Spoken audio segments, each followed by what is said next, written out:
okukola order mu basuubuzi bo oba okuba benchmarkinga ate gwega omenya mateeka wamu n'okwonoona otulugunya omwavu.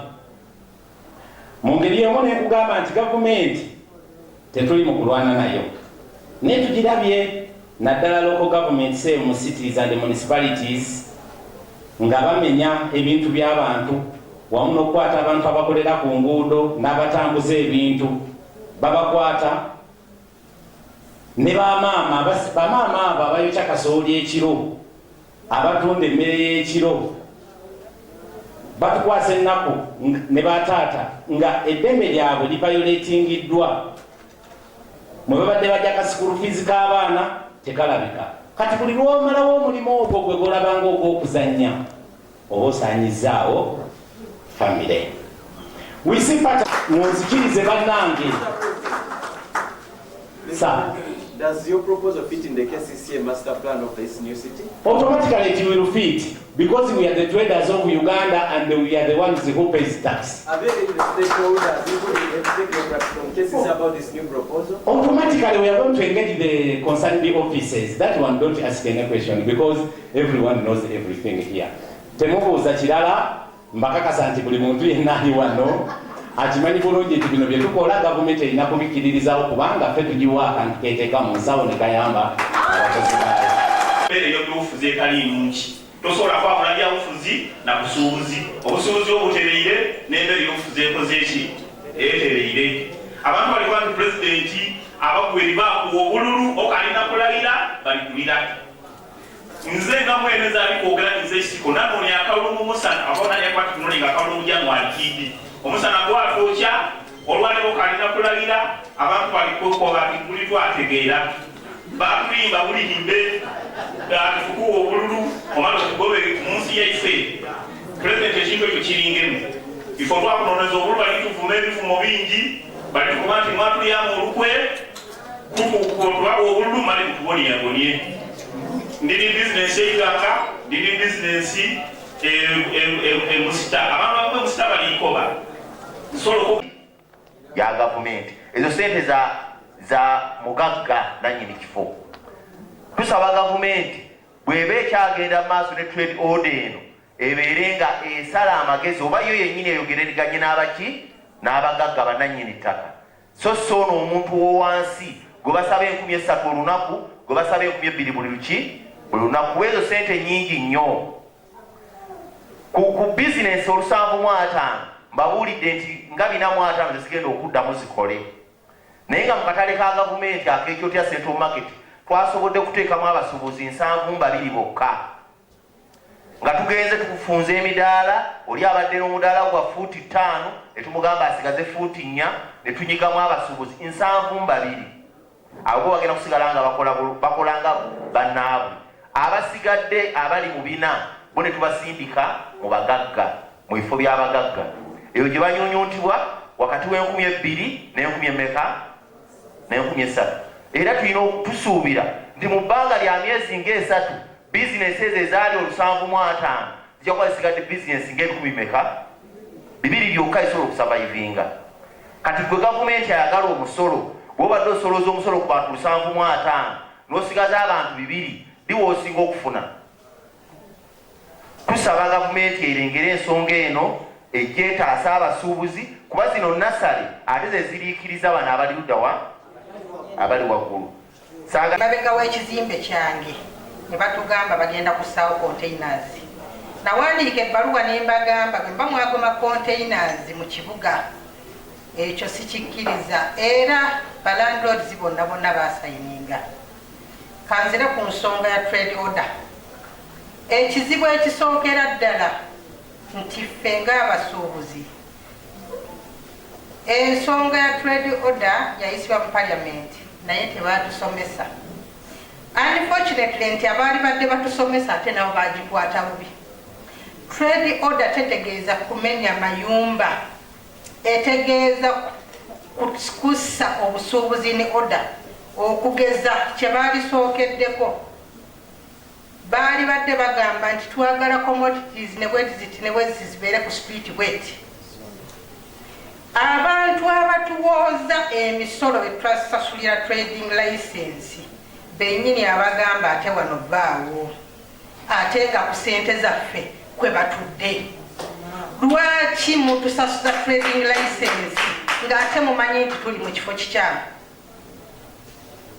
Abantu abagamba nti wazimba mu road reserve okujjako okutulaga nti babadde tebakola, mwali ludda wanga bazimba.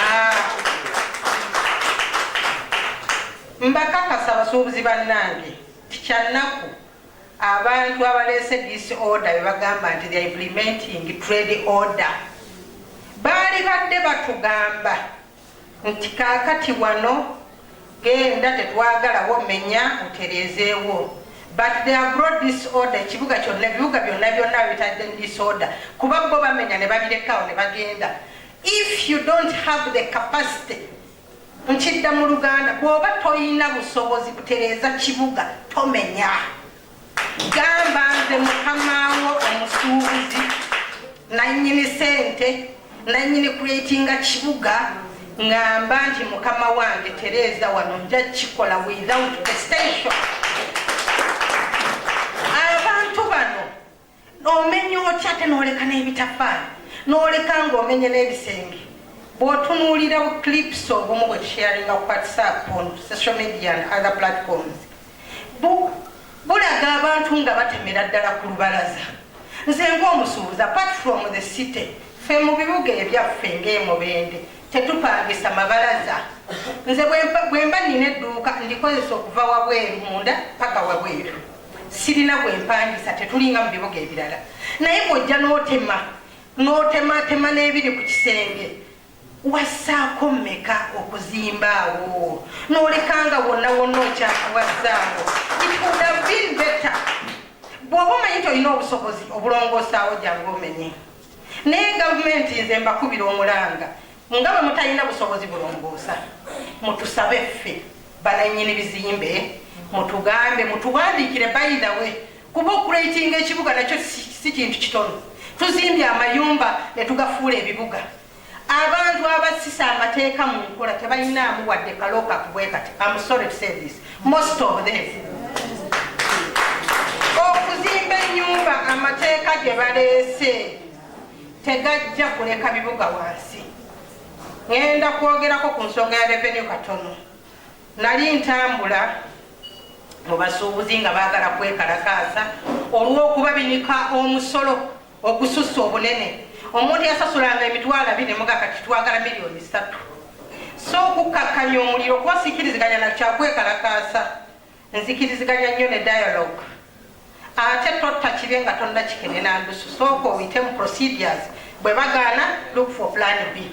Waliwo omwami yaŋŋamba nti revenue bamugamba bino byonna byozimba twagala ssente zino nga tetukusaliddeeko. Yaŋŋamba siriddamu kuzimba wadde katoyireti mu kibuga, n'okuzimba mu kibuga gwafuuse musango. Nsaba gavumenti amateeka agamu ge muleeta tegajja tukolera, gajja kutuzza mabega, mugaleke. Oŋŋamba otya nsooke nfune olukusa okuzimba ennyumba gye neezimbira etali ya gavumenti?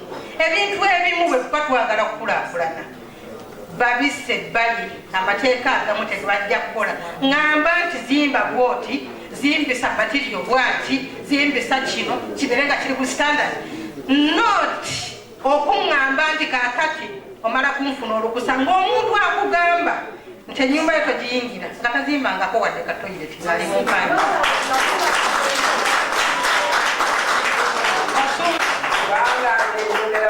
Maziga gano gendimu gakaba emisana n'ekiro twajja mu owino okubanga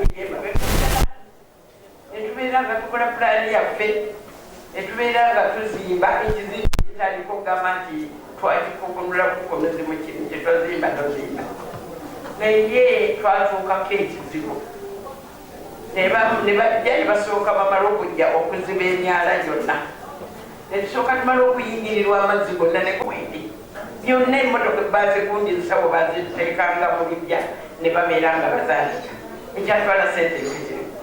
Tetwakoma ku ekyo, wali tewannayitamu ddakiika ziwera mukama waffe najja n'agamba saawa zaali 11 mukama waffe najja n'atugamba mujjemu ebintu byammwe bagenda kumenya mukalina kalina ey'emiryango ddala naketimasi tubeera nga tuggwamu amagezi awantu wakabeera emyaka n'emyaka okujja okugamba ku ssaawa 11 ojjemu ebintu obitwalewa obikise